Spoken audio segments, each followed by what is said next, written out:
Hello, my name is MMcGrath, and my topic is medicine from a school to global. To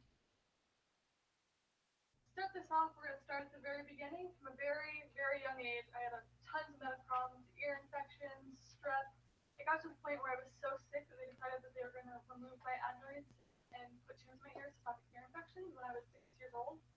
And I went to get the surgery done, and they're like, sorry, we can't do surgery. We think you have scarlet fever. Like, that's a lot of fun. And eventually, so throughout the entirety of my childhood, I had these problems, and as I started to get older, I got to more sports-induced injuries, cross-country, track running, hiking, kayaking, paddleboarding, all of these activities. So I had trapezius muscle spasticity, which caused back pain, and then IT band syndrome, which causes knee and hip pain. So throughout pretty much my entire life, I've always had experience with doctors, nurses, physical therapists, dentists, orthodontists. I'd always been around nurses. So that's kind of what drove my topic to where I went to. So I ended up doing my internship with Sentara Martha Jefferson. So I sent an email over to Human Resources at Sentara Martha Jefferson Hospital being, hey, I want to do my internship at the Palmyra office. What is the process to get to do that? And they sent me back with a very, very long to-do list, which included like sending vaccination records, and a complete confidentiality agreement, 5 other things I had to sign, and I also had to do 8 different informational modules to make sure that I was up to date on all the protocols that Martha Jefferson promoted. And eventually I got to start my internship. I was matched up with Cindy Morgan, who was a nurse at Jefferson Palmyra office. She was very helpful, and she always made sure that I was learning and doing as much as humanly possible. My job while I was there was mostly to call patients into the back. I took their height, weight, and temperature measurements. I also got to observe blood withdrawals, which is her little cart right there. And I also got to watch her do vaccines, which were stored in that fridge.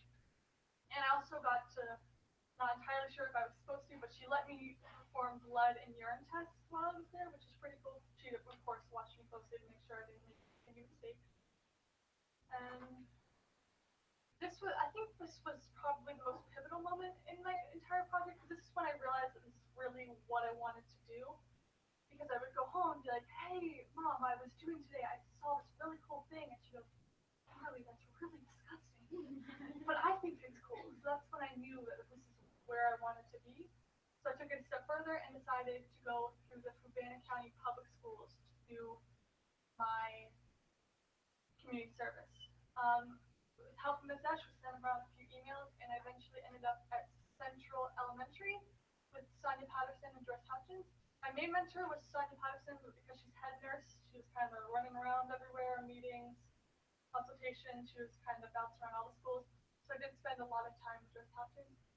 And that's the resident diabetic Ethan. He's super cute. He's there a lot of time because, of course, he's help managing, but he's so cute. And while I was there, files, a whole lot of files. I was given a roster for each grade, and I essentially went through every file they had and made sure that we weren't missing any files. And I wrote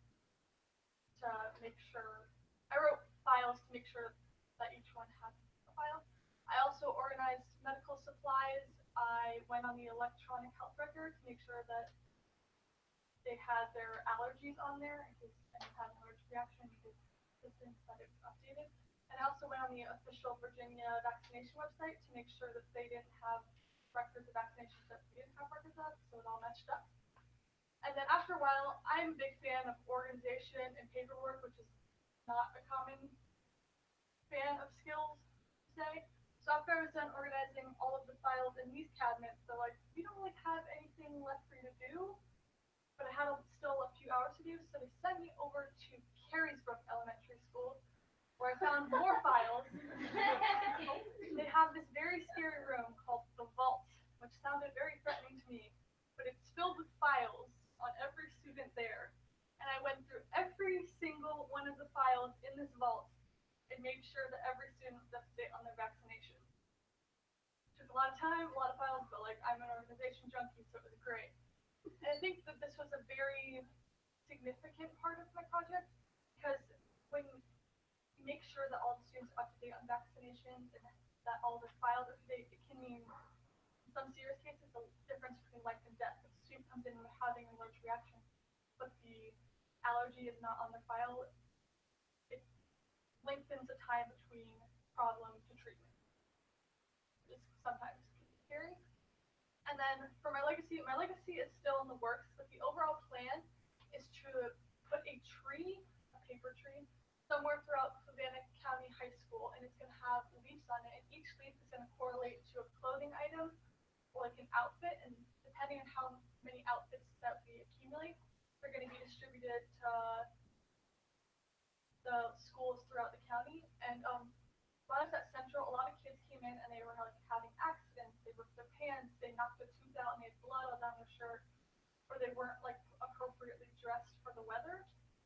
And sometimes we don't have the outfits to allow them to continue their day, so we had to call their parents and be like, "Hey, little Timmy doesn't have clothes to wear. You're gonna have to come get them." And that's kind of a drag on both the parents and the student for an entire day to be ruined just based on clothes that you don't have.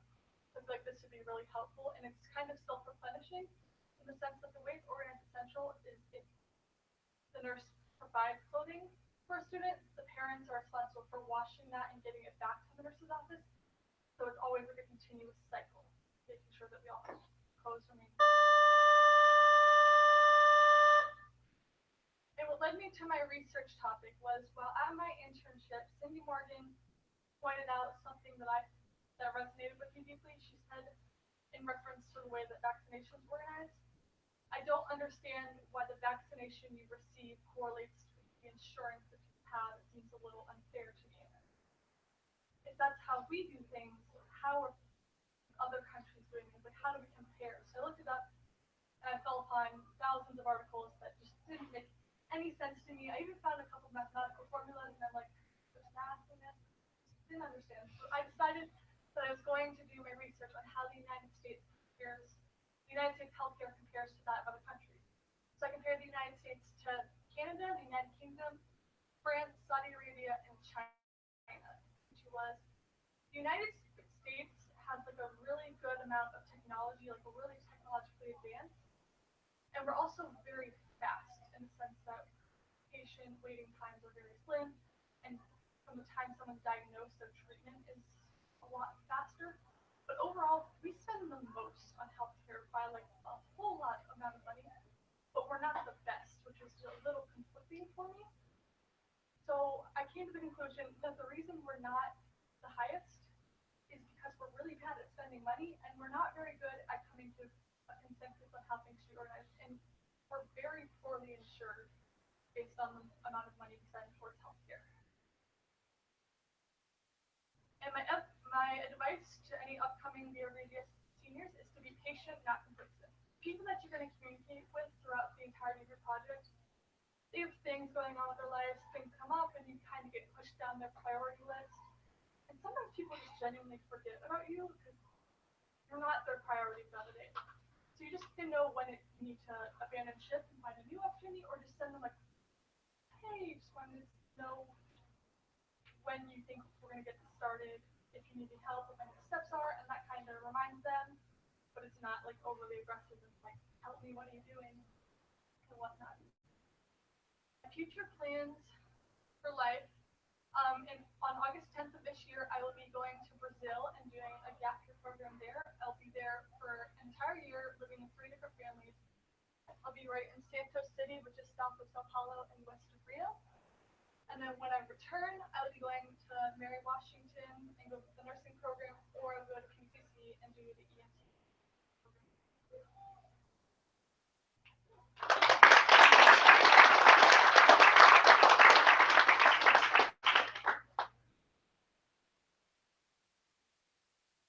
The legacy project for a tree.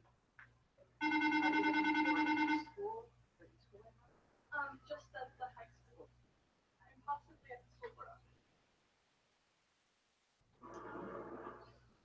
How deep did you go into the research on how healthcare is in the country?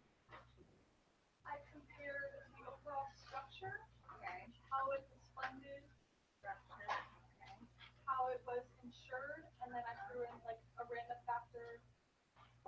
like how it is assured, how the employees were treated, and then lastly, I compare the overall structure. Okay. Did you come down to what that Right. France? Okay.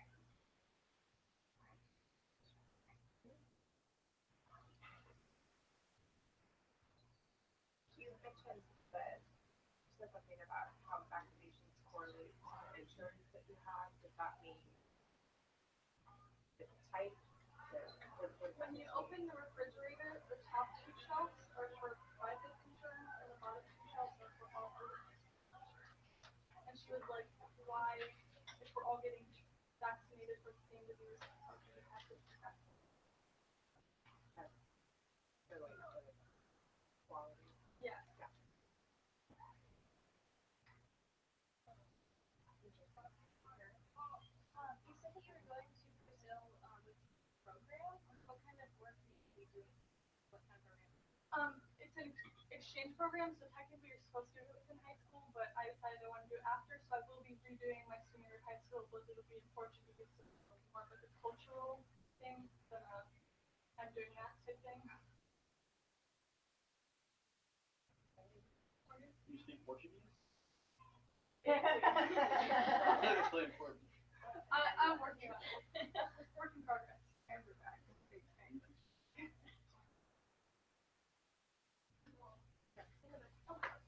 What were some of the things your mom found disgusting that you found cool? To impress everyone else. Okay, probably one of the crazy things I saw is I found that the younger you get, the actually less squeamish the kids are, which I thought was kind of strange. So there was like a high school aged girl, and she came in and she was getting blood tests. She'd been like violently ill the past week, and they're trying to figure out what's wrong. So they were withdrawing blood, and she started having a panic attack while they were withdrawing her blood. So her vein blew while it was there. So that was a little disturbing. And also another girl about the same age, she came in with a cat bite, and it was really, really, really badly infected. But the dad was like in denial that this had ever happened. He was like, he loved his cat. He was like, I know, like, I'm gonna take care of his cat. She was like, oh no, it's fine. Like she's fine. We just send her to UVA to get treatment. Like it was really, really bad. But like I find that stuff interesting. Like that was kind of the highlight of that internship. But my mom